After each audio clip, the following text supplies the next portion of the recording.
Palavras diárias de Deus. A obra do Deus encarnado inclui duas partes. Na primeira vez que ele se tornou carne, as pessoas não acreditaram nele e nem o conheceram e pregaram Jesus na cruz. Na segunda vez, as pessoas também não acreditaram nele e tampouco o conheceram, e mais uma vez pregaram Cristo na cruz. O homem não é inimigo de Deus?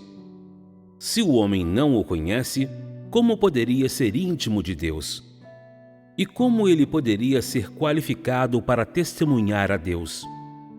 Amar a Deus, servir a Deus e glorificar a Deus não são mentiras enganosas? Se dedica sua vida a essas coisas pouco realistas e impraticáveis, você não está trabalhando em vão? Como você poderia ser íntimo de Deus quando nem mesmo sabe quem é Deus?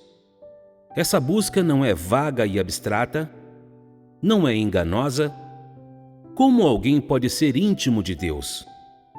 Qual é o significado prático de ser íntimo de Deus?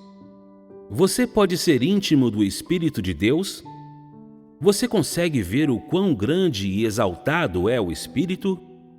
Ser íntimo de um Deus invisível e intangível, isso não é vago e abstrato? Qual é o significado prático dessa busca? Não é tudo mentira enganosa? O que você busca é tornar-se íntimo de Deus. No entanto, de fato, você é o cachorrinho de colo de Satanás, pois você não conhece Deus e busca o inexistente Deus de todas as coisas, que é invisível, intangível e de suas próprias concepções. Vagamente falando, tal Deus é Satanás, e praticamente falando, é você mesmo. Você procura ser íntimo de si mesmo, mas ainda diz que deseja ser íntimo de Deus. Isso não é blasfêmia? Qual é o valor dessa busca? Se o Espírito de Deus não se tornasse carne, a substância de Deus seria meramente um espírito de vida invisível e intangível, sem forma e amorfo, não material, inacessível e incompreensível para o homem.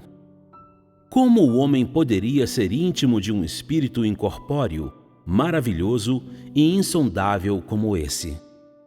Isso não é uma piada? Esse raciocínio absurdo é inválido e impraticável.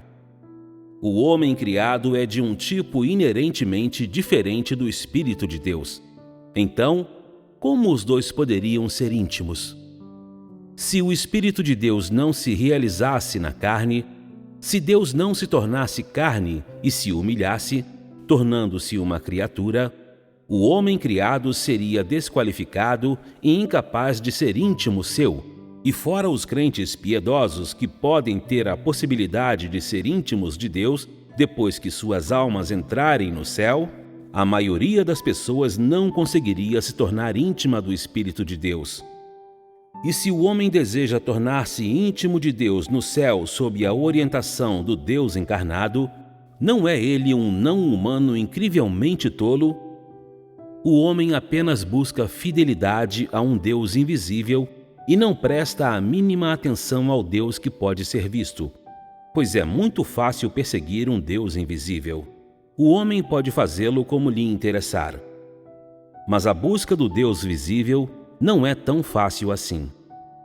O homem que busca um Deus vago é absolutamente incapaz de ganhar Deus, pois as coisas vagas e abstratas são todas imaginadas pelo homem e incapazes de ser ganhas por ele.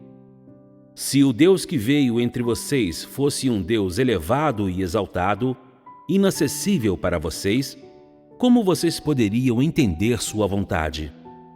E como poderiam conhecê-lo e entendê-lo? Se ele apenas realizasse a sua obra e não tivesse contato normal com o homem, ou não possuísse humanidade normal e fosse inacessível aos meros mortais, mesmo que ele tenha trabalhado muito para você e você não tivesse contato com ele e não conseguisse vê-lo, como você poderia conhecê-lo? Se não fosse por essa carne possuída de humanidade normal, o homem não teria como conhecer Deus. É somente por causa da encarnação de Deus que o homem está qualificado para ser íntimo desse Deus na carne. O homem torna-se íntimo de Deus porque entra em contato com Ele, porque o homem vive junto com Ele e mantém sua companhia, conhecendo-o gradualmente. Se não fosse assim, a busca do homem não seria em vão? Ou seja, não é completamente devido à obra de Deus que o homem pode ser íntimo de Deus, mas por causa da realidade e da normalidade do Deus encarnado. É somente porque Deus se torna carne que o homem tem a chance de cumprir seu dever e de adorar o verdadeiro Deus. Essa não é a verdade mais realista e prática? Agora, você ainda deseja ser íntimo de Deus no céu? Somente quando Deus se humilha a um certo ponto, isto é, somente quando Deus se torna carne, o homem pode ser íntimo seu e confidente. Deus é do Espírito. Como o homem é qualificado para ser íntimo desse Espírito, que é tão exaltado e insondável? Somente quando o Espírito de Deus desce na carne e se torna uma criatura com a mesma forma exterior que o homem, este pode entender sua vontade e, de fato, ser ganho por ele. Ele fala e trabalha na carne, compartilha as alegrias, tristezas e tribulações do homem, vive no mesmo mundo que o homem, protege o homem e o orienta, e por meio disso, ele o purifica e permite-lhe ganhar a sua salvação e sua bênção. Tendo ganhado essas coisas, o homem realmente entende a vontade de Deus, e só então ele pode ser íntimo de Deus. Somente isso é prático. Se Deus fosse invisível e intangível para o homem, como o homem poderia ser íntimo dele? Essa não é doutrina vazia?